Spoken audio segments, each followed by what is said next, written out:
உபாகமம் 28:11 சொல்கிறது, உனக்கு பரிபூர்ண நன்மை உண்டாக செய்வேன்.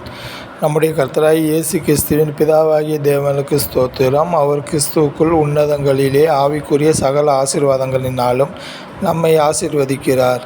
கர்த்தரை நம்புகிறவன் செழிப்பான் என்று வேதம் கூறுகிறது. தேவனுடைய சமூகத்தில் பரிபூர்ண ஆனந்தமும் உம்முடைய வலது பார்சத்தில் நித்திய பேரின்பமும் உண்டு. உண்மையுள்ள மனுஷன் பரிபூர்ண ஆசீர்வாதங்களை பெறுவான். இயேசு சொல்கிறார், உள்ளவன் எவனோ அவனுக்கு கொடுக்கப்படும், பரிபூர்ணமும் அடைவான். உன் வாயை நன்மையினால் தேவன் திருப்தியாக்குகிறார். நன்மையும் கிருபையும் ஜீவனுள்ள நாளெல்லாம் நம்மை தொடரும். நன்மையான எந்த வரமும் பரத்திலே உண்டாகி ஜோதிகளின் பிதாவினிடத்திலிருந்து இறங்கி வருகிறது என்று வேதம் திட்டமாய் கூறுகிறது. தேவனே நமக்கு பரிபூர்ண நன்மைகளையும் ஆசீர்வாதங்களையும் தருகிறார். தேவனுக்கே மகிமை உண்டாவதாக. ஆமீன்.